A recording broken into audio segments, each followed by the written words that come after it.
시편 119편 105절에서 112절. 히브리어 알파벳 14번째인데 눈이라는, 지난주에는 맴이라고 하는 글자를 우리가 좀 살펴봤으면 오늘은 눈이라는 그런 글자입니다. 자, 시편 119편 105절서부터 112절까지 자, 같이 한번 천천히 한번 읽어보겠습니다. 주의 말씀은 내 발의 등이요 내 길의 빛이니이다. 주의 의로운 규례를 지키기로 맹세하고 굳게 정하였나이다. 나의 고난이 막심하오니 여호와여 주의 말씀대로 나를 소송케 하소서. 여호와여 구하오니 내 일에 낙헌죄를 받으시고 주의 규례로 나를 가르치소서. 나의 생명이 항상 위경에 있사오나 주의 법은 잊지 아니하나이다. 악인이 나를 해하려고 올무를 놓았사오나 나는 주의 법도에서 떠나지 아니하였나이다. 주의 증거로 내가 영원히 기업을 삼았사오니 이는 내 마음의 즐거움이 됨이니이다. 내가 주의 율례를 길이 끝까지 행하려고 내 마음을 기울였나이다. 잠깐 기도드리고 시작하도록 하겠습니다. 하나님 아버지 감사합니다. 오늘 또 이렇게 주님의 말씀으로 하나가 돼서 같이 모였습니다. 이 마지막 때 정말 주님이 우리를 부르시는 그런 날이 점점 가까이 오고 있는 이때 정신을 차리고 마음을 다해서 늘 하나님의 말씀을 묵상하고 또 하나님을 사랑하는 마음이 늘 간절히 될 줄 압니다. 아무쪼록 이 마지막 때 정말 내 마음이 흐트러지지 않고 세상에 또 이끌려가지 않고 오직 주님만을 바라보면서 그날을 소망하며 살아갈 수 있도록 주님께서 우리 심령을 인도하여 주옵소서. 미참한 식구들도 있습니다. 그들의 마음을 지켜 보호하시고 그들로 하여금 정말 하나님의 말씀을 잊지 않도록 주님께서 그들의 마음을 일깨워 주옵소서. 시종을 주님께 부탁드리오며 예수님의 이름으로 기도드리옵나이다. 아멘. 자, 오늘 시편 119편 105절에서 112절까지의 그 내용인데 여기 보면 히브리어 알파벳 14번째 그 눈이라고 하는 단어로 시작됩니다. 근데 이 눈이라고 하는 단어는 원래 어디서부터 글자가 시작됐냐면 씨, 근데 그냥 씨가 아니고 여기 한번 팜프렛 논아드린 그 앞에 보면 초기에 BC 2000년 전에 어떤 모양인 것 같습니까? 여러분들 이 모양이 앞에 여기 글자가 처음부터 형성된 그 위에 보면 빨간색 그 이런 바탕에다가 그림이 4개가 이렇게 쭈루룩 기록되어 있죠. 그럼 첫 번째가 뭐하고 비슷하죠? 이게 정자와 비슷합니다. 무슨 생명 올챙이하고 비슷한 건데 이게 뭐 올챙이도 그렇고 또 남자의 정자도 그렇고 이 모양이 이런 모양이죠. 그러니까 이런 모양을 통해서 형성된 글자가 오늘 14번째 눈이라고 하는 이런 글자입니다. 그래서 이게 이제 생명이라는 뜻, 이 눈이라는 글자의 그 의미가 씨, 생명, 그 다음에 물고기라고 하는, 물에서 생명력으로 막 움직이는 게 물고기 아닙니까? 그래서 여기 아래 보면 팜플렛에 어부들이 물고기를 막 잡죠. 그리고 우리가 예수님 당시에 그 예수님의 제자들의 직업이 주로 어부잖아요. 그래서 물, 그 다음에 물고기, 그 다음에 물고기 잡는 거 이런 거하고 많이 연상이 돼 있어요. 그리고 또 예수님은 제자를 부를 때 베드로하고 요한을 불렀을 때 아주 유명한 말씀하셨죠. 내가 이제 사람을 나누는 어부가 되리라.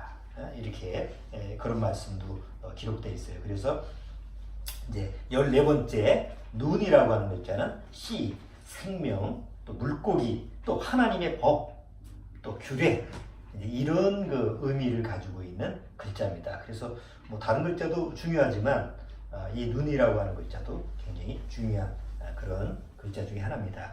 최초의 그 눈이라고 하는 그 이 글자가 단어가 쓰여진 곳이 어디냐면 여호수아서에 보면 여호수아의 아버지 이름이 눈입니다. 그래서 여호수아를 얘기할 때 항상 눈의 아들 여호수아, 눈의 아들 여호수아 이렇게 기록되어 있죠. 자, 이 눈이 생명의 아들이라는 뜻이에요.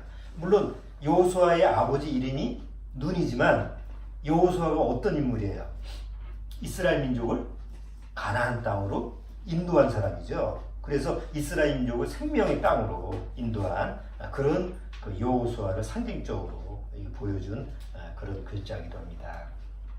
자, 우리가 이제 성경을 통해서 씨가 이제 생명이 되는 것을 한번 좀 오늘 주제로 한번 해보고 싶어요. 자, 처음 하나님이 사람을 창조하셨을 때 창세기 보면 어떻게 창조를 하셨다고 그랬죠? 하나님이 흙으로 사람을 지으시고 그 코에 생기를 불어넣으시니 뭐가 됐어요?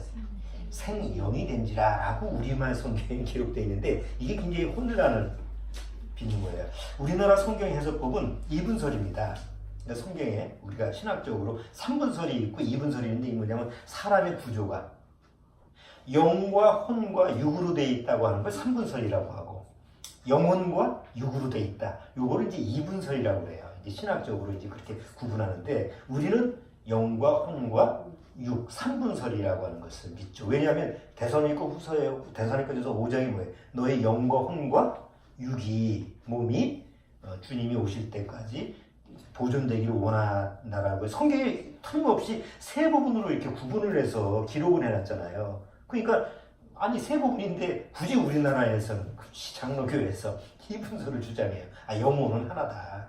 그러다 보니까 성경을 번역할 때 창세기에도 하나님이 그 코에다가 흙으로 사람을 만들고 그 코에다가 생기를 불어넣었으니 그게 바로 영이다라고 해석을 해버린 거예요. 근데 원래 성경에서는 그렇게 돼 있지 않아요. 영이라는 히브리어 말은 그 루하흐예요. 루하흐라고 하는 게 영이라는 단어고 그 다음에 네페시라고 하는 히브리어 단어가 네페시라고 하는 게 바로 혼이라는 거예요. 근데 창세기 1장에 하나님이 그 코에 생기를 불어넣으시니 그가 생영이 된 게 아니라 혼이 살아있는 혼이 된지라 네페시가 됐다라고 성경에 기록되어 있어요. 자, 그러니까 하나님이 우리를 창조하실 때 그 원리가 흙으로 만든 게 아니지. 예? 그건 하나의 비유예요. 흙성분으로 만든 거예요. 그러니까 우리가 썩으면 다 뭘로 돌아가요? 흙으로 돌아가잖아. 그러니까 우리 육체는 다 흙하고 똑같은 성분이에요. 자, 그런데 그 흙하고 똑같은 성분으로 하나님이 만드시고 그 안에다가 뭘 불어넣었냐면 살아있는 생명의 어떤 그 기운을 넣었어요. 그러니까 우리말로 하면 기를 불어넣은 그러잖아. 그 생기를 불어넣어서 뭐가 됐느냐?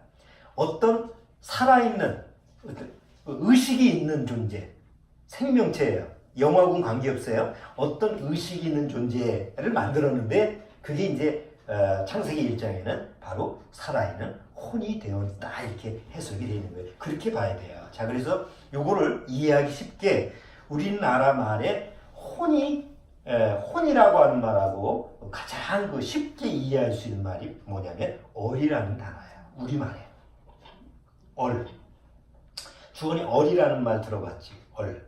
응? 얼이 뭘까?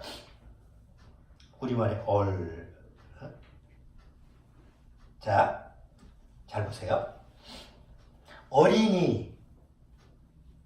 어디서부터 나오냐면 얼에서 나온 말이에요. 얼을 어린이라고 해요. 얼이 미숙한 사람을 얼이라고 해요.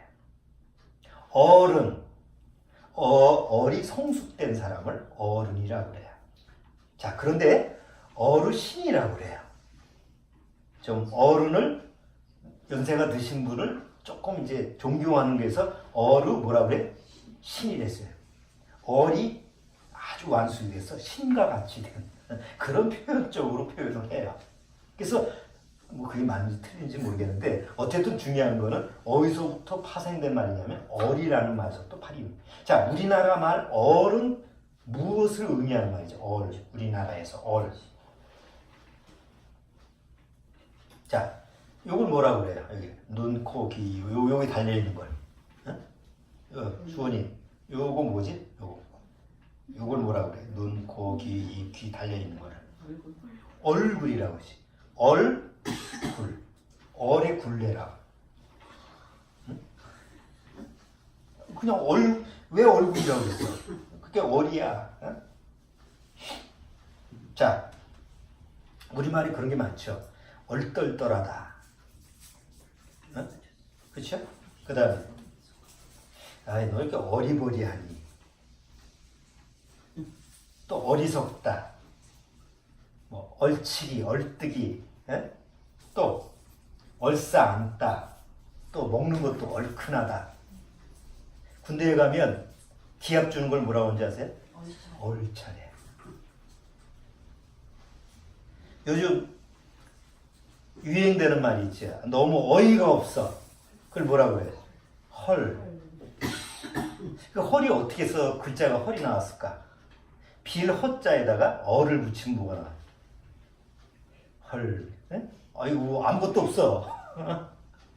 너무 어이가 없는 거야. 이제 그런 식으로 우스개로 해석하기도 하는데, 자, 얼이라고 하는 게 뭐냐면 어떤 정신이에요. 너 얼 빠진 놈 하면 뭐가 빠진 거야? 정신 빠진 놈이잖아. 자, 보세요. 얼이라고 하는 것이 우리 안에 영을 얘기하는 게 아니라 어떤 정신 상태, 의식 상태가 살아있는 걸 얘기하는 거예요. 우리나라 말에. 그거를 하나님이 처음에 사람을 흙으로 창조하셨을 때 그 코에 생기를 불어넣으신 게 그 안에다가 뭘 넣어준 거예요? 어떤 혼적인 의식을 넣어주는 거예요. 지정이가 들어가 있는 의식을 넣어줘서 그 사람이, 아니 그게 영의 존재는 아니에요. 영이 들어가는 건 아닌데 그냥 하나님 편에서 생명체야. 근데 이 얼이라고 하는 게 정신이 누구도 있어요. 누구도 가지고 있어요. 동물도 가지고 있잖아요. 네? 의식을 가지고 있는 거, 어떤 정신 상태를 가지고 있는 건 동물도 마찬가지예요. 자, 그런데 하나님이 흙으로 사람을 창조하시고 그 코에 생기를 불어넣어서 어떤 정신, 의식을 가지고 있는 생명체를 만들어 놓고 그 다음에 하나님이 그 사람에게 말을 하셨죠. 어떤 법을 줬어요. 그게 뭐예요? 어떤 법을 주셨어요. 그게 뭐예요? 이 내가 너한테 준 이 에덴 동산을 다 잘 다스리고 지키고 다 네가 관리를 하는데 저거 먹지 말라고 하는 저 나무만 먹지 말라. 먹으면 너 죽어. 이게 뭐예요? 이게 하나님의 법이에요. 그래서 아까 눈이라고 하는 단어의 의미 속에는 뭐가 들어가 있겠죠? 법과 규례, 규정 이런 것도 의미가 들어가 있다고 했잖아요. 그러니까 하나님 앞에서 사람은요, 동물들한테는 그런 말을 준실, 성경에 보면 동물들한테 너 이런 거 지켜 저런 거 하라 이런 말을 한 적이 없죠. 유독 사람한테, 하나님의 형상을 닮은 사람한테만 정신 상태를 주고 어떤 의식이 있는 생명의 어떤 생명체를 이제 부여해 준 다음에 그 다음에 하나님의 법을 하나 줬는데 그게 선악을 알게 하는 실과를 먹지 마라. 먹으면 죽는다라고 하는 그런 하나님의 말씀의 법을 준 거예요. 그 법이 바로 사람 안에 들어오는 영이라는 거죠. 여러분, 우리가 이제 죄로 타락됐잖아요. 죄로 타락돼서 아기가 태어나는데 그 아기 안에는 뭐가 없어요? 하나님의 영이 없어요. 영이 없다라는 것은 뭐가 없다는 거예요? 하나님의 말씀이 없다는 거예요. 그러니까 우리가 태어날 때부터 뭘 안 가지고 태어나? 멀쩡하게 정신 상태, 애가 정신이 있고 뭐 의식이 있고 다 애가 보면 살아있는 존재잖아요. 근데 문제는 뭐가 없어? 그 아이가 태어나면, 죄인으로 태어나면 하나님의 법, 하나님의 말씀이 없는 거예요. 동물들은 그런 걸 안 가르치잖아. 그런데 사람만은 그 안에다가 뭘 넣어줘야 돼요? 하나님의 말씀이 들어가야지 정말 하나님 앞에 영이 살아있는 존재가 되는 거예요. 근데 처음에는 하나님이 사람을 창조할 때는 어떤 존재였다?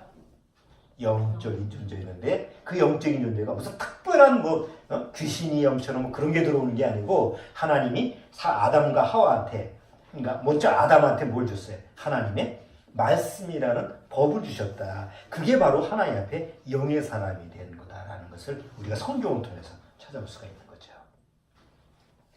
자, 우리가 한번 탄생의 신비를, 뭐 창세기 내용 다 아는 거니까 확인하지 않아도 우리가 탄생의 신비를 한번 찾아보죠. 하나님은 이제 영이신데 그 영으로 사람을 창조하셨잖아요. 그러면 보통 요새 야, 왜 우리가 사는 지구에만 사람이 있겠냐? 또 다른 태양계에서도 또 비슷한 지구와 환경 같은 지구 같은 환경을 가지고 있으면 거기도 사람이 있지 않겠냐? 이렇게 사람들이 추상을 합니다. 그렇다고 우리가 들어보면 또 그럴 수도 있다고 생각하잖아요. 근데 말라기에 보면 우리 말라기 한 구약의 맨 끝에 구약 맨 끝에 보면 말라기가 있죠.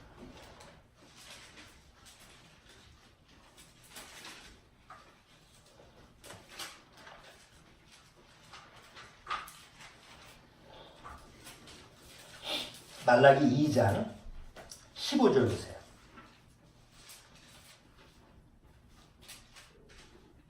자, 말라기 2장 15절. 자, 주원이가 한번 말라기 2장 15절만 읽어주세요. 여호와는 영이 유효하실지라도 오직 하나를 짓지 아니하셨느냐? 어찌하여 하나만 지으셨나? 이는 경건한 자손을 얻고자 하심이니라. 그러므로 계속 읽어봐요. 그러므로 내 신명을 삼가 지켜 어려서 취한 아내에게 괴사를 행치 말지니라. 자, 여기 보면 여호와는 영이 유효하실지라도 뭐예요? 영이 유효하는 거는 하나밖에 없어. 그래서 사람을 창조하시고 거기다 하나님의 영을 넣어줬기 때문에 다른 사람한테 줄 수가 없어. 그게 아니라는 거지. 그렇죠? 한번 보세요. 우리가 구원받고 나서 하나님의 영을 받잖아요. 한 사람만 받습니까? 아니죠. 수많은 사람들이 하나님의 영을 받잖아. 에? 그러니까 하나님의 영은 무한정이 있는데 그렇게 많으실지라도 하나만 만드셨던 거야. 누구예요?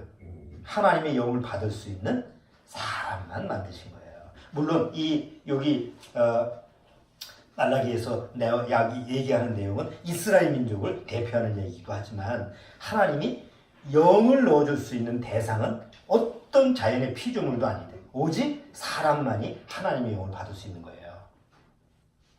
자, 그렇게 받아들이려면 영이라는 게 뭘로 이해를 하셔야 돼요.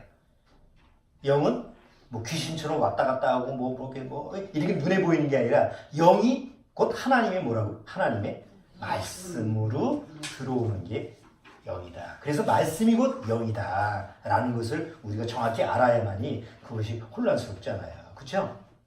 아무리 개에다 훈련시키고 성경을 읽어줘도 그 개는 절대로 그 성경을 받아들일 수가 없어요. 물론 불경도 못 받아들이겠지만 원숭이한테 아무리 성경을 읽어줘도 절대로 원숭이가 영적인 사람이 될 수가 없어. 사람이 아니니까.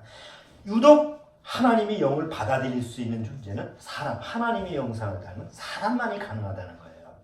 그래서 사람으로 태어나는 게 구원받으면 다행이고 구원을 받지 못하면 비극인 거예요. 왜? 짐승보다도 못한 존재가 되니까. 자, 하나님이 처음 우리 사람을 창조하셨을 때 그 남자의 정자가 있고 여자의 난자가 있어요.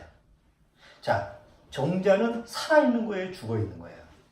정자는. 그림을 한번 여기 뒤편에 한번 그림을 보십시오.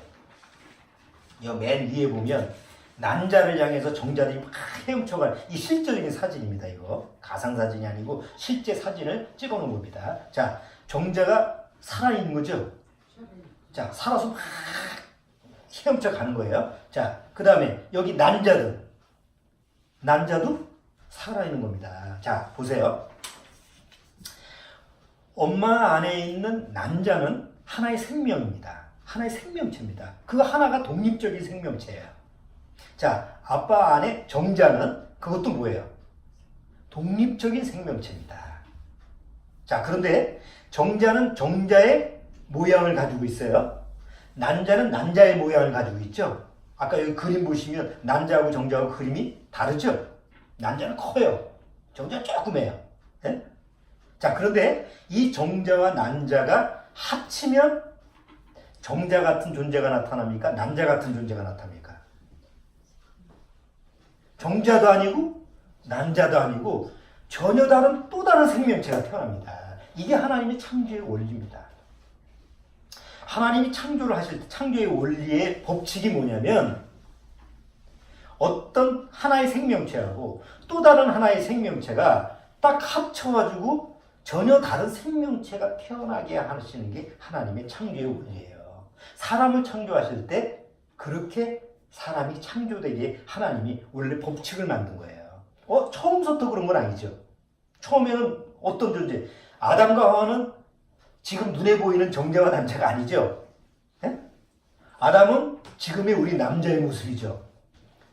하와는 지금의 여자의 모습이에요. 그런데 아담 안에 있는 정자는 씨예요. 그렇죠? 여자도 아니고 남자도 아니에요. 여자 안에 있는 남자도 여자도 아니고 남자도 아니야. 아직도 남자 여자 이게 할 수가 없어. 그런데 그 남자 여자 안에 정자와 남자가 합치게 되면 남자가 될 수도 있고 뭐예요? 여자가 될 수도 있는 거야. 그러니까 그렇게 창조의 원리의 법칙에 의해서 사람이 창조가 되게 하나님이 만드신 거예요. 자, 근데 이상한 건요.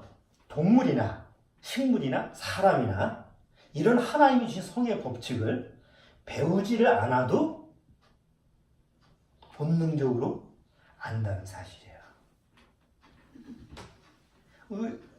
보통 그 학생들 우리 주원이 때 학교 가면 성교육 시키나? 네. 몇 학년서부터 성교육을 해? 한 4학년? 요새는 일찍 시작하는구나. 옛날에는 중학교 정도 가야지. 초등학교는 너희도 몰라대 이렇게 했지만 요즘은 좀 빠르니까 애들이 성숙하니까 초등학교 4학년 때부터 그러면 주원이도 성교육 받았겠네? 받았는데 대부분 애들이 들으면 좀 느끼하다 그래요. 좀 느끼하게 생각해? 왜 느끼하게 생각할까? 주원이는 성교육 받으니까 성교육이 뭐라고 생각해? 뭘 교육받는 거라고 생각해? 몸? 몸? 남자 여자의 몸을 구분할 수 있는 또는 뭐 아니면 사춘기? 그러니까 성교육을 하는 목적이 뭘까? 개나 고양이한테는 성교육을 안 시키잖아. 안 시키죠. 근데 왜 사람은 성교육을 시키지? 개나 고양이는 자기의 몸이 좀 뭐라 해야 될까? 좀 쉬운 얘기는 아니지. 자, 성교육이라고 하는 것은 남자와 여자의 신체라고 하는 걸 가르쳐주기도 하지만 사실은 목적이 뭐냐면 성이라고 하는 것을 제대로 사용하게끔. 동물들은 지 멋대로 해도 별 문제가 없는데 사람은 성을 잘못 사용하면 문제가 생기잖아요. 그렇잖아요. 잘 생각해 보세요. 동물들은요 근친상간을 많이 해요. 그냥 놔두면. 강아지, 개도 그냥 개 놔두면 나중에 새끼가 커서 그 자기 어미나 아비하고 근친상간을 해요. 근데 그게 그렇다고 해서 문제가 되는 건 아니야. 동물들은 그렇잖아요. 그런데 사람은 우리 성경에도 있지만 이미 그건 사람이기 때문에 이건 안 돼. 그렇죠? 사람은 안 돼. 아들이 엄마하고 결혼하고 딸이 아빠하고 이럴 수가 없어. 이러면 안 되는 거예요. 그러니까 그렇진 않지만 어쨌든 성교육을 시키는 것은 사람으로서 성을 어떻게 사용할 거냐라고 하는 것을 가르치는 게 성교육이에요. 근데 그런 걸 사실은 안 가르쳐줘도 어떤 성적인 그런 부분은 본능적으로 다 알잖아요. 그렇잖아요? 그러면 유식한 사람만 결혼하고 무식한 사람은 애 못 낳나? 그건 아니잖아. 본능적으로 다 애를 낳을 수 있고 또 뭐 다 성이라고 하는 걸 다 활용할 수 있어요. 자, 그런데 본능적으로 식물이나 모든 자연계가 다 아는데 하나님은 그것을 모든 존재, 살아있는 생명체 안에 그거를 본능으로 넣어준 거예요. 그건 사람도 마찬가지예요. 자, 만약에 하나님 앞에서 아담과 하와가 죄를 안 졌다면, 그러니까 범죄를 안 했다고 하면 아담과 하와가 선악과를 따먹지 않고 그냥 하나님의 말씀의 법을 그대로 보존하고 지켰더라면 그 이후에 후손은 안 났을까요? 아니죠. 이미 하나님은 아담과 한테 뭐라고 했어요? 너는 생육하고 번성하라고 그랬잖아요. 동물들만 생육하고 번성하는 게 아니에요. 아담과 하나한테 생육하고 번성하라는 그랬어요. 이미 하와 안에는 하나님이 자궁이라고 하는, 아기를 낳을 수 있는 자궁이라고 하는 것을 이미 만들어 주셨고, 거기에 난자가 어머니 안에 어머니가 될 수 있는, 아이를 낳을 수 있는 난자라는 것을 이미 만들어 주셨어요. 아버지 안에, 아담 안에는 뭘 만들었어요? 존재라는 걸 만들었으니까 앞으로 후손이 나올 수 있는 모든 것을 갖춰서 아담과 하와를 만들어준 거예요. 그러니까 죄가 오지 않았어도, 범죄하지 않았더라 하더라도 아담과 하와가 자식을 낳을 수 있는 거죠. 죄 없이 자식을 낳을 수 있는 거예요. 그러면 죄가 없었다면 자식은 어떤 상태에서 태어나죠? 하나님의 말씀이 있는 상태에서 태어나는 거예요. 하나님의 말씀의 법을 가지고 태어날 수 있는 거예요. 대단한 거죠. 이게 누구냐? 바로 예수님과 같은 모습인 거예요. 예수님은 태어날 때부터 뭘 가지고 태어나요?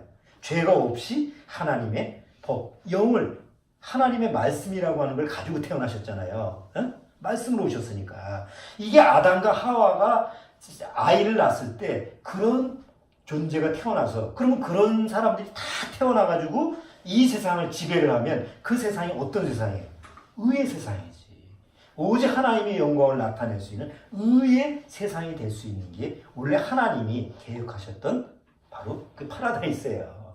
그런데 문제가 뭐냐면, 하나님은 어떤 하나님이 만들어가지고 로봇처럼 선 하나 다 껴가지고 무선으로 조정하는 그런 세상을 원하지 않았다는 거죠. 자, 아담과 하와가 후손들이 태어나는데 너는 나만 사랑해야 돼. 자, 이제 말해봐. 아, 나는 하나님만 사랑하기로 태어났습니다. 뭐 찬송가 부를 때 나는 뭐 하나님의 사랑받기 위해서 태어난 사람입니다. 이 찬송 부르듯이 그냥 태어나자마자 하나님 앞에서 신앙 고백을 하는 거예요. 나는 하나님만 위하는 사람입니다. 나 하나님만 위해. 그건 로봇이잖아요. 의지가 없잖아요. 하나님이 원하시는 건 어떤 거예요? 자발적인 사랑이에요. 그냥 마지못해서 억지로 하나님이 시켜서 하는 사랑이라고 한다면 그건 재미가 없어. 그렇죠? 아니, 부모가 자식한테 야, 내가 너 낳았으니까 너 나만 사랑해야 돼. 그러면 그 자식이 네? 그러면 행복할까요? 안 그렇잖아. 비록 속도 세이고 지식이 말도 안 듣지만 그래도 어떤 때 부모가 엄마가 아빠가 아픈데 막 그럴 때는 자식이 속을 세기더라도 엄마 아빠를 위하고 뭐 약도 사다 주고 뭐 머리도 만져주고 뭐 이런 식으로 어떤 반응을 보였을 때 그게 마음속에서 뭐 어떤 교감이 이루어지는 거잖아요. 그러니까 그게 마음에서 순수하게 난 정말 당신을 사랑합니다. 이런 마음이 하나님이 원하시는 마음이었다는 거예요. 그래서 하나님이 세상을 창조하셨을 때 사단이라는, 하나님을 대적한 사단이라는 존재를 잠시 악의 도구로 사용했던 거예요. 자, 아담과 하와 보고 둘 중에 하나 선택해라. 너 안에 의지라는 걸 줬으니까, 의지라고 하는 그 부분을 줬으니까 네가 나를 선택하든 사단을 선택하든 그거는 네가 해야 돼. 근데 나는 네가 나를 선택했으면 좋겠다. 하나님, 나를 선택했으면 좋겠다. 그러면 어떻게, 그 당시에 아담과 하와가 사단이라는 존재가 있는 걸 알았어요? 없었어요? 하나님은 아담과 하와한테 가르쳐주지 않았어요. 왜? 죄가 없는 한 사단이라는 걸 설명을 해도 못 알아듣거든. 죄가 없는데 어떻게 죄를 알아요? 안에 죄가 없는데 어떻게 사단이라는 건지 반항이라는 그런 걸 알 수가 없거든. 그러니까 하나님은 아무리 가르쳐도 그 존재를 모르니까 그냥 다만 너 이 에덴 동산을 다스리고 뭐라고 해? 지키라는 거예요. 지키라는 건 뭐예요? 무슨 외적이 있으니까 지키라고 하는 거지. 그런 암시만 준 거예요. 그 대신 지킬 수 있는 방법을 하나 준 게 바로 선악을 알게 하는 나무 실과를 먹지 마라. 먹으면 너 죽는다. 그러니까 하나님은 먹지 말라고 했어요. 근데 누군가 와서 먹으라고 하면 그건 뭐예요? 하나님이 아닌 거지. 그러니까 아담과 하와로 하여금 그 안에 있는 의지로 하나님의 말씀을 지키면, 먹지 말라고 하는 선악과를 먹지 않으면 누구 말을 지키는 거예요? 하나님의 말씀을 지키는 거니까 누구를 선택하는 거예요? 하나님을 선택하는 거죠. 그것만 있으면 사단이라는 존재가 있어도 아무 소용이 없어요. 내가 하나님의 말씀만 지키니까. 자, 그런데 그 고난을 하나님이 억지로 하시죠. 하나님도 없어 그걸 못하는 거예요. 함부로. 그래서 우리가 창세기를 보면 사람들이 상담을 하다 보면 그래 하나님이 전지전능한 하나님인데 그 하와가 탁 따먹으려면 손을 똑 부러뜨려가지고 못 먹게 하든지 그냥 뺨을 한번 쳐가지고 하나님이 그 능력의 하나님인데 그 못 먹게 할 수도 있었잖아. 근데 가만히 지켜보고 있다가 다 먹은 다음에 넌 먹었으니까 넌 저주 에덴 동산에 쫓겨나서 그 후손들로 하여금 다 죄인으로 되게 만든 게 그게 하나님 아닙니까? 하나님 너무한 거 아니에요? 이렇게 사람들이 이렇게 생각을 해요. 많이 그렇게 질문을 해요. 왜 그런 질문을 해요? 자기 생각에 그게 옳은 것 같거든. 근데 하나님의 의도는 뭐예요? 혹 그럴지라도 하나님 말씀을 어길지라도 그 마음에 의지를 하나님이 주셨기 때문에 의지를 하나님이 타치를 하면 하나님이 그걸 조종을 하면 더 이상 하나님과 사람과의 관계는 로봇의 관계지 사람의 관계는 할 수 없다고. 아니 남녀 사이에 둘이 사귀는데 야, 너 나 안 사랑하면 너 죽일 거야. 너 나하고 같이 살아야 돼. 너 나하고 같이 한 사람은 넌 지구 끝까지 쫓아가가지고 너 죽일 거야. 그래가지고 억지로 결혼을 했다. 그게 사랑이야? 그건 아니잖아. 그렇죠? 행복할 수가 없잖아. 그러니까 사랑이라는 것은 두 사람이 동시에 뭐 해야 돼요? 서로 진심으로 상대방을 선택을 해야 되는 거예요. 하나님은 사랑이시기 때문에 그걸 원하신 거예요. 그래서 위험을 감수하고 하나님은 이미 아셨죠. 하나님 말씀을 어길 것까지 아셨으면서도 불구하고 그 방법을 택하신 거예요. 왜? 하나님은 혹 어기더라도 다시 회복시킬 수 있는 그런 능력을 가지고 계시니까. 이해하기 쉽진 않지만. 자, 그래서 어쨌든 사단의 속임수에 넘어가서 결국 아담과 하와는 어떻게 했어요? 하나님 말씀을 어겼어요. 먹었어요. 그러니까 결국은 하나님 말씀을 들은 게 아니라 누구 말을 들은 거예요? 사단 말을 들은 거예요. 결국 하나님의 말씀, 법이 들어왔는데 하나님의 말씀에 씨가 들어왔는데 그거를 지키지 못하고 버리고 사단 말을 들었으니까 결국 그 안에 뭐가 없어요? 하나님의 말씀이 더 이상 있을 수가 없는 거예요. 물론 아담과 하와는 다시 하나님의 말씀을 받았죠. 뭐예요? 가죽옷을 입고 하나님의 은혜를 받았기 때문에 개인적으로는 회복됐지만 이미 아담 안에 있는 정자, 이 씨야, 엄마 안에 있는 남자, 그 안에는 뭐가 들어가 있어요? 옛날 시대에는 그걸 몰랐지. 정자와 남자는 알았지만 지금 과학 시대에는 엄마 난자 안에는 뭐가 있지? 엄마 난자 안에는 아니 정자가 아직 안 들어왔으니까 엄마 난자 안에는 어떤 생명체니까 그 안에 무슨 기호가 있다고 그랬지. 그걸 뭐라고 그래? 사람이 될 수 있는 무슨 유전자 기호를 뭐라고 그래? 아니 유전자 기호를 뭐라고 그래? 많이 들어봤잖아. DNA. 그렇지. DNA가 생명의 기호잖아. 알지? 응? 난자 안에도 DNA가 있어. 숫자로. 응? 그 기호가 있어. 그 아빠의 정자 안에도 뭐가 있어요? DNA가 있는 거예요. 서로 다른 DNA야. 응? 그렇죠? 엄마 안에 DNA도 하나의 생명체인데 뭐 하나의 살아있는 거고 아빠의 남자의 안에 있는 정자도 DNA가 있는데 그것도 살아있는 건데 이게 딱 합치면 거기에 섞여가지고 또 다른 어떤 생명체가 태어나는 거예요. 아주 신기한 거예요. 그런데 문제는 아담과 하와가 죄로 타락된 다음에 하와 안에 있는 난자 안에 DNA가 죄로 더럽혀졌어요. 죄가 더 씌워졌어. 아담 안에 있는 정자 안에도 DNA 안에 죄가 더 쓰여져 있어.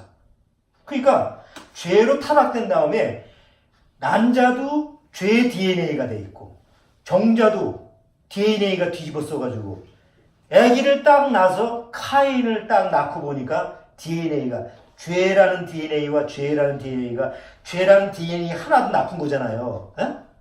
근데 또 하나의 죄하고 또 하나의 죄가 합쳐버렸으니 더 나쁜 것이는 거네. 그래서 최초의 살인자가 가인이 나온 거예요. 죄로 말미암아 타락된 다음에 그 남자와 여자의 그 DNA 자체가 죄로 말미암아 변질이 돼가지고 그 다음서부터 아담과 하와는 자기가 원하지 않아도 누구를 낳을 수밖에 없는 거예요. 죄인을 낳을 죄의 DNA를 가지고 있는 죄인을 낳을 수밖에 없는 거예요. 그래서 그 다음서부터 이 세상이 무슨 세상이 된 거예요? 죄의 세상이 된 거지. 자, 죄의 세상이 돼서 죄가 가득해지다 보니까 세상은 원래 하나님이 창조하셨을 때는 빛의 세상이고, 그렇죠? 환한 세상인데 죄가 들어온 다음에 이 세상은 뭐예요? 어둠의 세상이 된 거예요. 우리 눈의 시각적으로 보기에 어두운 게 아니라 하나님의 영의 시각으로 보면 뭐예요? 어둠의 세상이 된 거예요. 근데 신기하게도요, 구원을 받기 전에는요, 눈의 시각적으로 세상을 바라보기 때문에 성경에서 하나님이 이 세상을 어두운 세상이라고 하는 것을 깨닫지는 못해요. 아니, 교회 나가면 다 배우잖아요. 이 성경을. 목사가 아무리 이 세상은 어둠의 세상입니다 라고 외쳐도 그걸 깨달을 수가 없어요. 보이지가 않으니까. 근데 어느 날 구원받고 나서 내 안에 하나님이 영이 들어오면 영이 들어오는 영의 시각으로 세상을 보면 어둡게 보여요. 이 세상이 어둡게 보여요. 아, 이게 영적인 어두움. 성경에서 세상이 어둡다라는 말이 바로 이 말이구나. 여러분, 지금 우리가 사는 세상이 점점 어두워져요. 아니, 실제로 세상이 마지막 때가 되다 보니까 모든 환경이라든가 그런 게 점점 어두워져. 근데 구원받지 못한 사람은 그게 안 보이는. 그러니까 구원받지 못한 사람의 시각에서는 이 세상이 뭐예요? 뭐 문명이 발달되고 뭐 5G 뭐 자꾸 화면에서 그런 게 뜨니까 점점 세상이 빛나는 것 같이 보여지는 거예요. 근데 구원받으면 오히려 세상이 점점 어두워지고 있구나. 그래서 오늘 이제 시편 119편 105절 한번 보시죠. 이제 시편으로 돌아오고.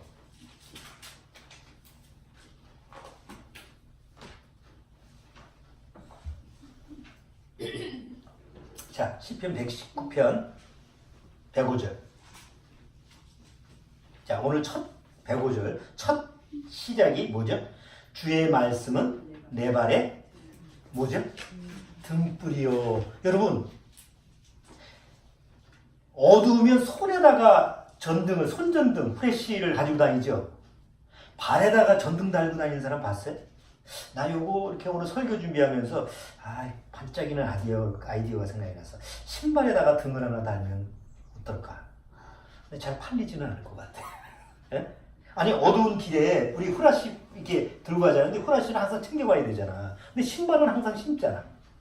그래서 신발에다가 등을 하나 달면, 앞에다가 등을 달면 어떨까 했는데, 그게 활용이 잘 안 되니까 아직도 안 만들었겠지. 내가 만든다고 그러는데 나보다 길고 뛰고 하는 사람들이 많은데 여태까지 안 만든 거 보면 별로 실용성이 없는가 보다 생각을 해요. 근데 애들은 있죠. 애들 어린아이들 보면 막 소리 나오고 반짝반짝 하는 거, 그거는 발명이 되는데 왜 발 앞에다가 손전등을 하나 딱 달아가지고 어두운데 이렇게 길을 밝히면 좋지 않을까, 이런 생각을 해봤는데, 여기 보면 내 발에 등불이라는 말이 나오죠.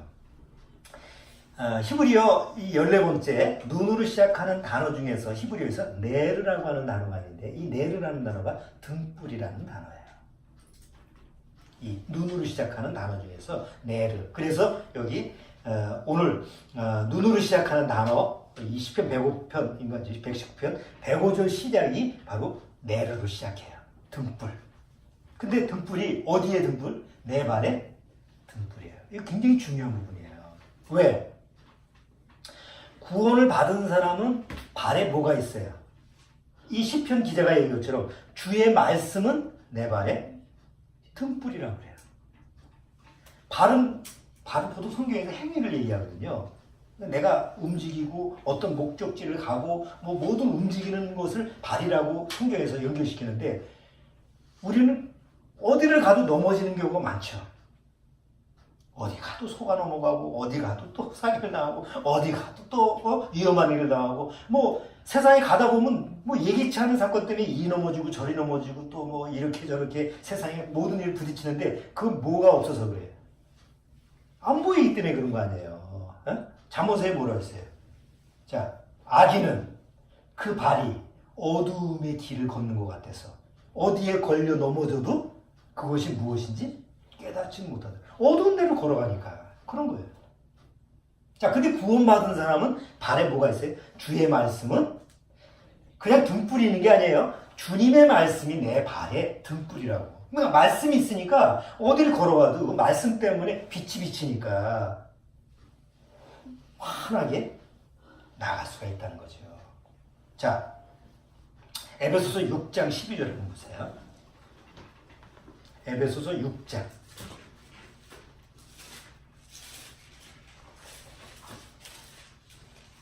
에베소서 6장. 자, 에베소서 6장 12절. 주원이가 이제 좀 읽어주가. 우리의 씨름은 혈과 육에 대한 것이 아니요 정사와 권세와 이 어두움의 세상 주관자들과 하늘에 있는 악의 영들에게 대함이라. 자, 이 어둠의 세상 주관자들이 뭐예요? 세상 주관자라는 거 세상 왕, 뭐 대통령, 뭐 통치자 그렇잖아요. 근데 이런 사람들이 다 뭘 관리한다는 거예요? 어둠을 관리한다는 거예요. 근데 지금 마지막 때가 다 그래요. 아니 어떤 정치 지도자가 나와도 이 세상에 빛이 될 수가 없어요. 우리나라 지금 문재인 대통령 되고 나서 얼마나 우리나라를 위해서 막 빛이 되려고 애를 써요. 그런데 역할을 못해요. 우리 정주가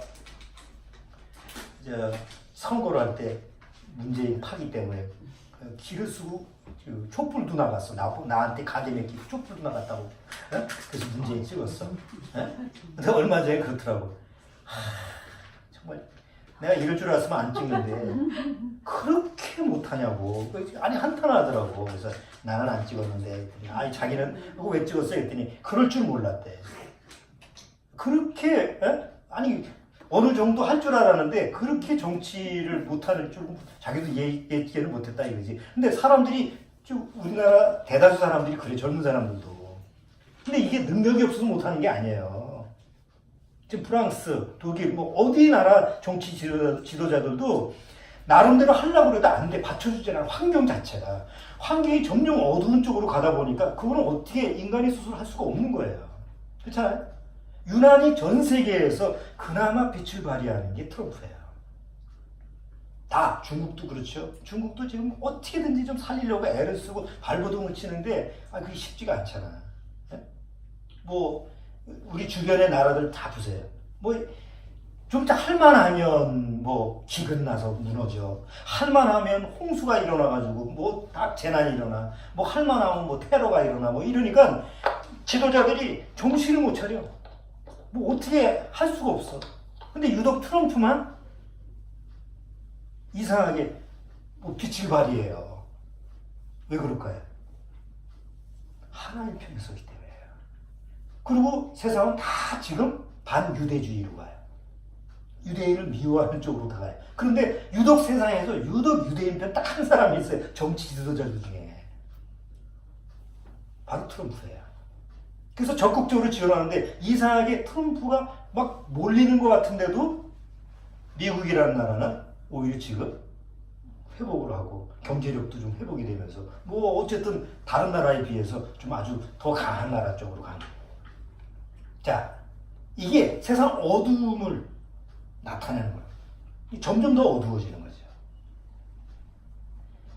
식량 위기를 가지고 얘기할 때 앞으로 향후 5년 봐요.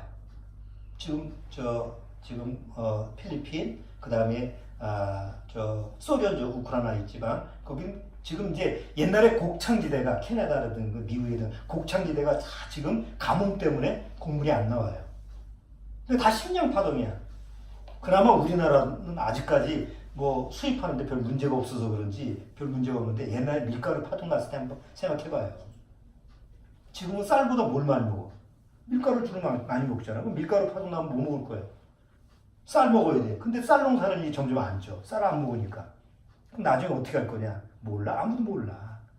그냥 캄캄한 거예요. 앞으로 어떻게 될지도 몰라. 여러분 이렇게 돌아다니다가 벌 보셨어요? 벌 요새? 옛날에는 흔하게 꽃만 있어도 벌이 잘 보이죠? 요새는 보기 힘들어요. 벌이 잘 없어. 벌이 멸종을 하면 5년 내에 세상 멸망한다 그래.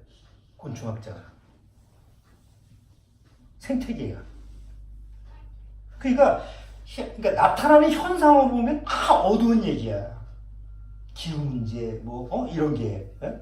또 뭐 여러분 맨날 뉴스 보면 뭐 빙산이 지금 녹아간다, 뭐 그러면 수면이 높아진다, 뭐 이렇게 하는데 향후 뭐 그래도 뭐 50년, 100년 이렇게 보는데 실제 학자들이 얘기할 때는 몇 년이에요, 몇 년.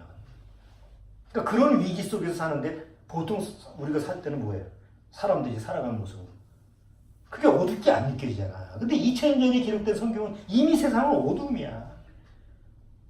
더군다나 2000년 전에 예수님이 그 어두운 세상에 빛으로 오셨으면서도 어두움이 깨닫더라? 깨닫지 못하더라. 요한복음 1장에 있죠? 빛이 왔을 때 그 어둠이 깨닫지 못하더라. 에베소서 5장 그 앞에 바로 5장 8절. 자, 5장 8절. 거기 뭐라고 되어 있어요? 주원이 그거. 5장 8절. 너희가 전에는 어두움이더니 이제는 주 안에서 빛이라 빛의 자녀들처럼 행하라. 자, 전에는 뭐라고 그래? 우리가 전에는 어둠이야. 깜깜했어. 구원받기 전에는 어둠이야. 그런데 지금은 빛이라. 이거 전혀 다른 거예요. 내가 구원받기 전에는 깜깜해서 뭐 아무것도 몰라. 어둠이야. 그런데 어느 날 구원받으면 뭐가 된 거예요? 빛이 된 거예요. 아니, 빛이 돼서 다 안다는 게 아니라 뭔가 그 빛의 방향으로 갈 수가 있는 구원받은 사람. 자, 그래서 요한복음 12장 예수님이 이런 말씀을 하셨죠. 요한복음 12장 46절. 자, 요한복음 12장 46절.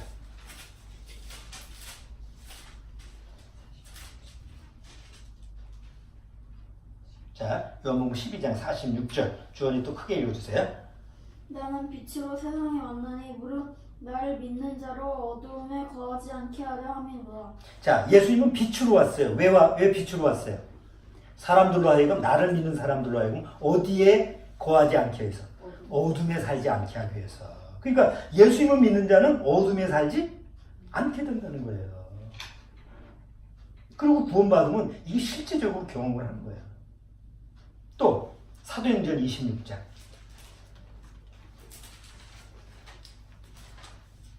사도행전 26장.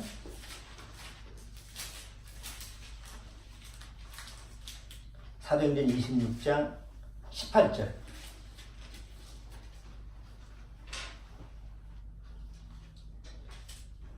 자, 사도행전 26장 18절. 자, 거기도 크게 읽으세요. 그 눈을 뜨게 하여 어두움에서 빛으로 사단의 권세에서 하나님께로 돌아가게 하고 죄 사함과 나를 믿어 거룩해 된 무리 가운데서 기업을 얻게 하리라 하더이다. 그 눈을 뜨게 하여 어디에서 빛으로? 어두움에서 빛으로. 그러니까 구원은 뭐냐면 어두움에서 빛으로 옮긴 게 구원이라는 거죠. 근데 보통 교회에서는 구원의 생명을 전하지 못하는 교회에서는 계속 지금 현재도 그냥 빛이라고 생각하고 그냥 교회 문을 들으시면 그게 빛이라고 생각하는 거예요. 아니다. 예수 그리스도 안에서 구원받고 예수 그리스도 안에만 있어야만이 그게 바로 하나님의 빛으로 들어온 거예요. 그럼 빛으로 들어온 사람이면 항상 그 안에 하나님의 말씀이 내 발에 뭐가 된다고? 등불이 된다. 자, 거듭남이라는 게 뭘까요? 본 어게인이 뭐예요? 쉽게 해서 다시 태어나는 거잖아요. 그러면 아까 처음 우리 육의 출생은 어떤 거라고 그랬어요? 자, 육의 출생은 엄마 안에 난자가 있어요. 자, 아빠 안에 정자가 있어요. 아빠 안에 정자가 계속 그냥 정자로 남아있어. 엄마 안에 난자는 난자로 계속 난자로 남아있어. 그러면 거기서 나라고 하는 생명체가 나와야 안 나와요? 안 나옵니다. 그래서 정자와 난자가 어떻게 해야 돼요? 만나야 됩니다. 거듭남도 똑같은 원리입니다. 거듭남도 난자 같은 생명체가 하나 있어야 돼요. 그게 육체의 나예요. 어쨌든 육신의 나가 있어요. 그게 난자 같은 생명체예요. 그런데 어느 날 성령으로 말미암아 하나님의 말씀이 내 안에 정자처럼 막 와야 돼요. 그래서 하나님의 말씀이라고 하는 성령으로 말미암아 그 말씀이 정자처럼 내 안에 들어오면 그 내 안에서 뭐예요? 원래 육이라고 하는 생명체에 생명체가 하나 있었어요. 자, 그런데 외부에서 하나님으로부터 정죄라고 하는 하나님의 말씀이라는 게 내 안에 딱 꽂히면서 내 안에 변화가 일어나요. 그럼 어떤 변화가 일어나요? 전혀 다른 생명체가 나와야 돼요. 예? 옛날 난자, 육이라고 하는 게 난자라고 한다면 난자가 조금 변한 것이 나오면 안 돼요. 옛날에 난자는 없어져야 돼요. 정자도 없어져야 돼요. 정자와 난자가 아닌 합쳤는데 전혀 새로운 생명체가 탄생이 돼요. 그게 거듭나는 하나의 부활체예요. 그러니까 구원받은 사람이라고 하는 것은 옛날의 옛사람이 아니죠. 성경에 뭐라고 그랬어요? 너희 옛사람을 버리고 새 사람이 되라. 너는 옛것을 버리고 새 것이 되라. 옛날 옛것, 옛사람, 옛 피조물 이게 다 새 것으로 바뀌었어요. 아, 엄마가 새 신발 사줬어. 그러면 옛날 신발을 엄마가 빨아서 준 거야? 어때? 예? 너 학년을 올라갔어. 아, 나 새 공책 쓴다. 그러면 옛날 공책을 갖다가 다시 거기다가 뭐 다 여기서 찍은 거 있지. 다 그래가지고 거기다가 다시 쓰는 게 새 공책이야? 새 것이라는 거예요. 지금 입는 옷이 좀 낡아서 벗었어. 네가 지금 LG인데 에이씨 자꾸 져가지고 화가 나서 이거 벗어버리고 이제 SK로 바꿀 거야. 뭐 다른 걸로 바꿀 거야. 그래서 새 거로 사면 이걸 띄워가지고 그건 뭐야? 리폼이라고 그러지? 그게 아니야. 새 것은 전혀 새로운 걸로 바뀌는 거라고. 그러니까 거듭난다라는 건 뭐예요? 하나님 앞에서 새로운 생명체가 되는 건데 우리 스스로 그렇게 가능해요? 우린 죄인으로 태어나서 불가능하잖아요. 그래서 뭐가 있어야 돼요? 생명체가 자 난자와 정자가 만나는 곳이 어디죠? 난자와 정자가 만나는 곳이 엄마의 자궁이죠. 아빠는 자궁이 없어. 에? 엄마의 자궁이야. 아 근데 심각해요. 여기 사진을 보세요. 여기 뒤에 보통 여기 뒤에 사진을 보면 보통 하나님 창조의 원리를 보면 아빠의 정자가 엄마의 난자하고 합쳐가지고 나라는 생명체 아기가 태어나잖아요. 이게 하나님 주신 원리잖아요. 에? 그런데 여기 아래 단 그림을 보세요. 이게 양이에요. 자궁에서 태어나는 게 아니고 암컷의 자궁으로 들어가지 않고 이 양은 배양기에서 태어난 거예요. 물론 지금은 의학적인 걸로 이게 병이 있기 때문에 이 안에 인큐베이터처럼 엄마 자궁처럼 이렇게 여기 안에 이제 염도를 맞춰가지고 그 안에서 이렇게 하는데 이건 뭐의 실험이냐? 앞으로 아기를 낳을 때 엄마와 아빠 없이도 이렇게 낳을 수 있다는 거지. 아니 동물을 이렇게 낳으면 사람은 못할 게 뭐 있어, 그렇죠?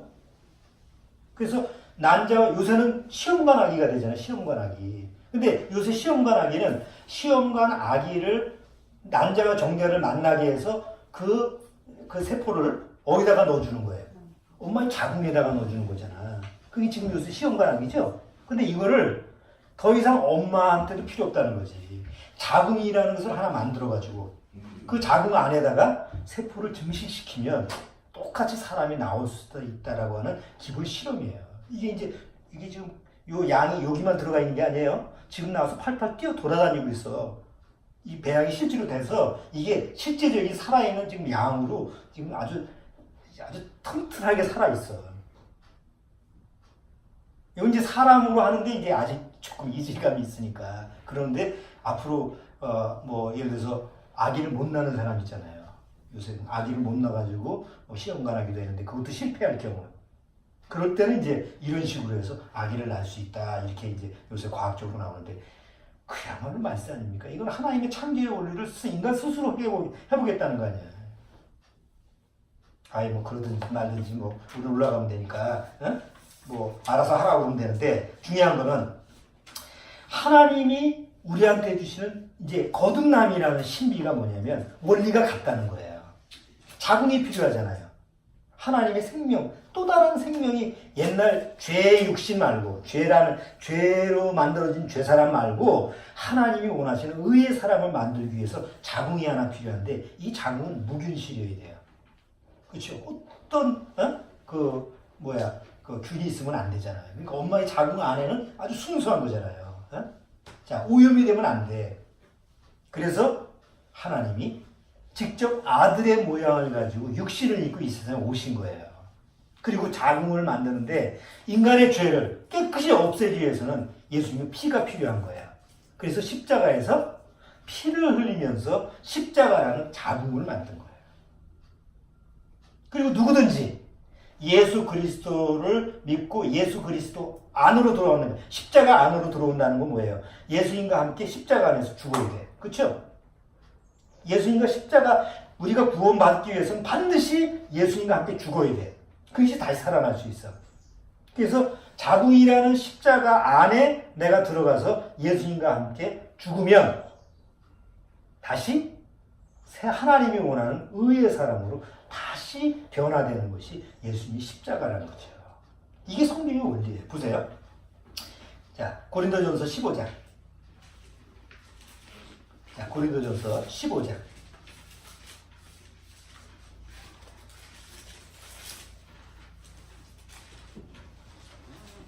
자, 고린도전서 15장 22절. 15장 22절. 자, 15장 22절 같이 한번 읽어보죠. 아담 안에서 모든 사람이 죽은 것 같이, 죽을 것이 아니죠. 이미 죽었어. 죽은 것 같이 그리스도 안에서 모든 사람이 삶을 얻으리라. 누구든지 그리스도 안에 있으면 살아날 수 있어요. 자, 그 다음 에베소서 1장. 에베소서 1장 1장 7절. 에베소서 1장 7절.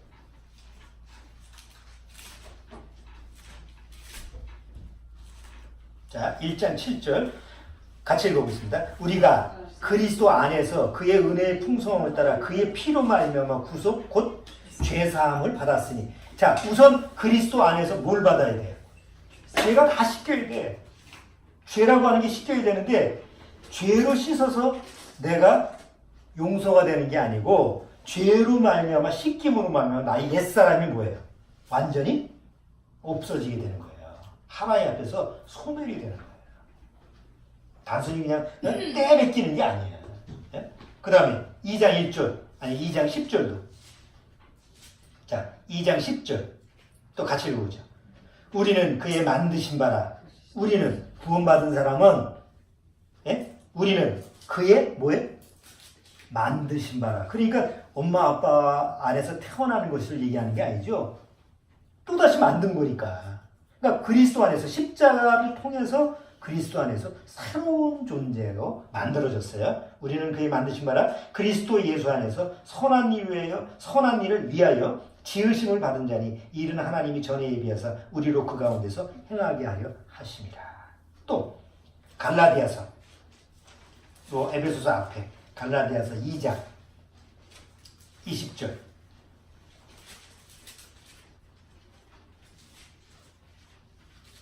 자, 2장 20절 또 같이 읽어보겠습니다.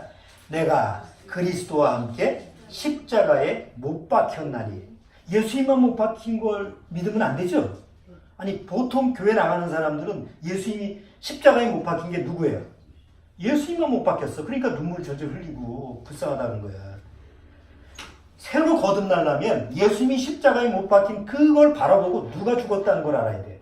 나도 같이 죽었다는 걸 알아야 돼. 그게 믿어져야 돼. 그러니 내가 죽어야지 새 생명이 되니까. 이게 그 얘기예요. 내가 그리스도와 함께 십자가에 못 박혔나니 그런즉 이제는 내가 사는 것이 아니요 오직 내 안에 그리스도께서 사신 것이라. 이제 내가 육체 가운데 사는 것은 나를 사랑하사 나를 위하여 자기 몸을 버리신 하나님의 아들을 믿는 믿음 안에서 사는 것이라. 로마서 3장.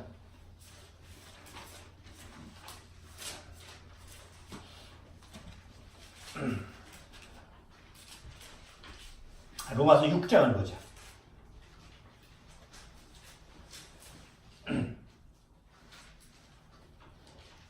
자, 로마서 6장 5절.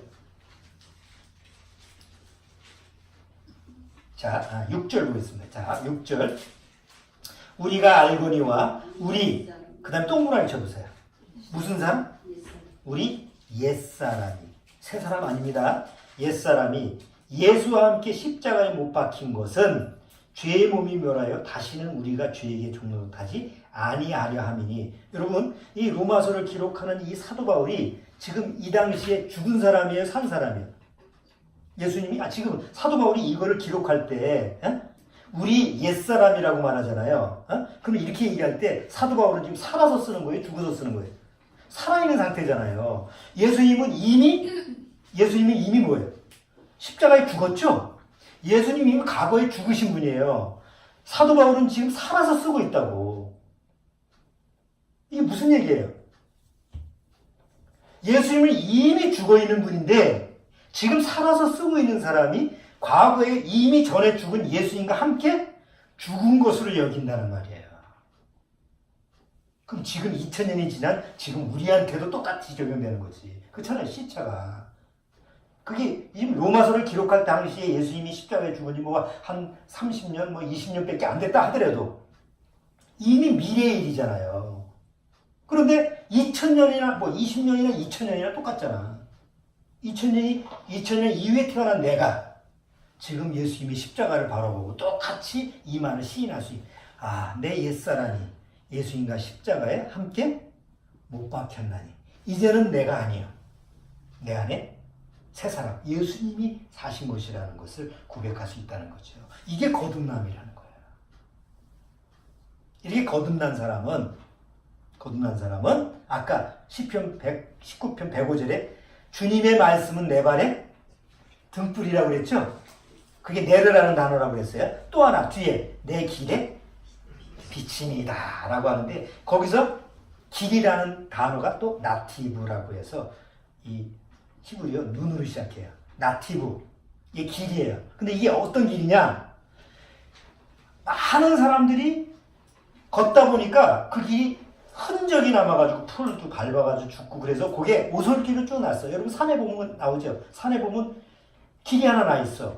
길이 나 있는데 가만히 보니까 사람들이 많이 지나가는 길이야. 아니 큰 길은 아닌데 일부러 닦아놓은 길이 아닌데도 사람들이 수없이 왔다 갔다 해가지고 길이 만들어졌어. 그런 뜻을 가지고 있는 게 여기 나티브예요. 그런데 여러분 성경에는 하나님을 믿은 우리보다 믿음의 선배들 구원받은 사람이 걸어온 길들이 기록되어 있어야 안 돼 있어요. 성경에는 많은 사람들이 걸어간 길이 기록되어 있어요. 어떤 사람은 선인의 길, 의인의 길을 걸었고 어떤 사람은 악인의 길을 걸었어요. 그 길들이 성경에 다 기록이 되어 있어.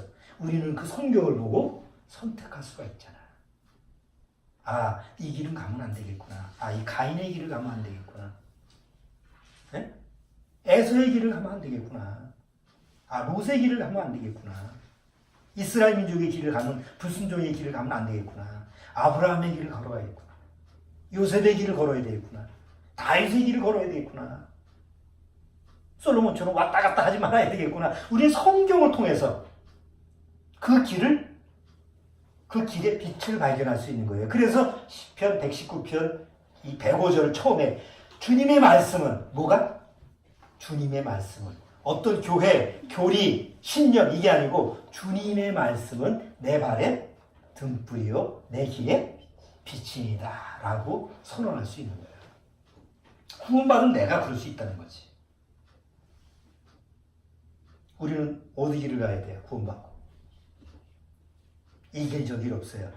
내가 곧 길이요 진리요 생명이니 나로 말미암지 않거나 절대로 하나님 생명의 길이 갈 수 없잖아. 내가 곧 길이요라고 하는 예수님이 걸어가신 길을 나는 쫓아가면 돼요. 여러분 보세요. 예수님이 죽기 전에요 한 번 변화되신 적이 있어요. 기억하세요? 예수님이 제자들 베드로, 요한, 야고보를 데리고 기도하러 산에 갔어요. 대표들만, 그중에 대표들만 세 사람을 데리고 와서 산에 가셨는데 내가 좀 기도하고 있을 테니까 너 잠시 있어라. 그래서 산에 올라와서 기도를 하시는데 갑자기 예수님이 변화가 됐어요. 그게 변화산상이죠. 유명한. 갑자기 변화가 됐어. 그래서 얼굴이 환히 빛나고 제자들이 졸다가 봤어. 그게 또 베드로, 요한, 야고보가 졸다가 갑자기 보니까 예수님이 막 변화가 된 거야. 그리고 가만히 보니까 그 안에 모세와 엘리야가 뭐 모세와 엘리야를 어떻게 알았는지, 예? 모세와 엘리야 두 사람과 예수님과 대화를 하는 장면이 거기서 보인 거예요. 여러분, 예수님이 죽기 전이에요. 살아계실 때 뭘로 변화된 거예요? 부활체로 변화된 거예요. 그건 뭘 보여주는지 아세요? 예수님의 길을 따라가는 사람이 그런 경험을 한다는 거야. 우리가 그럴 수 있는 거예요. 그렇죠? 어느 날 하나님이 우리를 데려갈 때, 휴거를 받을 때 갑자기 살아있는 육체가 어떻게 변하는 거예요? 갑자기 변화되는데 이 성경에 보면 빛이 환히 빛난다고 그래요. 아마 외부의 사람들도 볼 수 있을 거예요. 갑자기 변하는 거지만. 그럴 때 구원받은 내가 한번 생각해 보세요. 우리 한 번 경험한 거 아니잖아. 단 한 번 경험할 수 있는 거예요. 그것을 내 때에 경험할 수 있다면, 죽음을 보지 않고 내 때에 경험할 수 있다고 한다면 얼마나 축복스러운 모습이겠어요. 그리고 그거를 옆에서 보고 있으면 얼마나 비극적인 얘기냐고. 같이 빛이 나는 그런 부활체로 바뀌어서 하늘로 올라가야지. 그걸 옆에서 바라보고 있어. 엄마하고 손 붙잡고 있는데 엄마가 갑자기 빛으로 하나더니 없어졌어. 그럼 그 아이, 남는 아이는 어떨 거야? 요즘 말로 하면 패닉. 집에서 갑자기 두 사람이 자고 있는데 갑자기 한 사람이 없어졌을 때 남은 사람은 그건 그냥 공황 상태가 되는 거예요. 이게 아직도 한 번도 그걸 경험해 보지 못해서 그렇지. 그런데 성경은 이미 예수님이 그 모습을 보여줬다고. 근데 예수님처럼 그 경험을 할 수 있는 사람은 뭐예요? 예수님의 길을 같이 가는 사람. 예수님이 길을 걷는 사람은 예수님처럼 그런 경험을 할 수 있는 거예요. 그래서 예수님이 내가 곧 뭐예요? 길이요. 내가 가는 길을 쫓아와라. 내가 가는 길만 쫓아오면 어떤 문제도 없어. 아무리 세상이 멸망한다고 해도 내가 가는 길을 쫓아가면 그게 빛이야. 그게 오늘 시편 119편의 이 눈으로 시작하는 단어로 시작되는 내용이에요. 그래서 시편 119편 내용을 쭉 보시면 계속 환경은 나빠요. 그렇죠? 내가 고통 중에서 내가 정말 세상에서 억압하고 나를 미워하고 세상은 자꾸 나를 막 굉장히 환경이 안 좋은 상황인데 하나님 앞에 뭘 시인해요? 그래도 나는 주님의 말씀이 내 발에 뭐예요? 등불이요 내 길에 빛이니다 라고 시인하고 가는 거예요. 이게 거듭난 사람의 신앙이에요. 이런 신앙으로 우리가 이 마지막 때 살아야 돼요. 그래야지 주님이 나팔 소리가 났을 때, 부르실 때 빛으로 변화돼서 부활체로 변화돼서 올라가는 거예요. 이게 부활주의예요. 그냥 때로 모여가지고 뭐 부활하니 어쩌고 법석을 떨고 뭐 계란 먹고 먹는 건 좋지. 문제는 먹어서 올라가는 게 아니잖아. 계란 먹는다고 올라가나? 실제 심령의 상태가 예수님처럼 부활체로 바꿀 수 있는 그런 새 생명이 돼 있어야 되지. 그런 부분을 여러분 많이 마음속에서 묵상을 하시기 바랍니다. 자, 기도하고 오늘 말씀 마치겠습니다. 주님 감사합니다. 오늘 주님의 말씀 바로 히브리어 글자 눈이라고 하는 글자를 통해서 생명에 대해서 다시 한번 살펴봤습니다. 이제 주님이 우리를 부르실 때가 점점 가까이 오고 있습니다. 정말 우리 가족 중에서 우리 모인 식구 중에서 아무도 낙오되지 않고 주님이 부르실 때 다 부활해서 변화돼서 공중으로 올라갈 수 있는, 그래서 주님과 정말 영광스러운 혼인잔치에 참여할 수 있는 그런 축복을 받을 수 있도록 주님께서 인도하여 주옵소서. 예수님의 이름으로 기도드립나이다. 아멘. 자, 우리 찬송 하나 드리겠습니다. 545장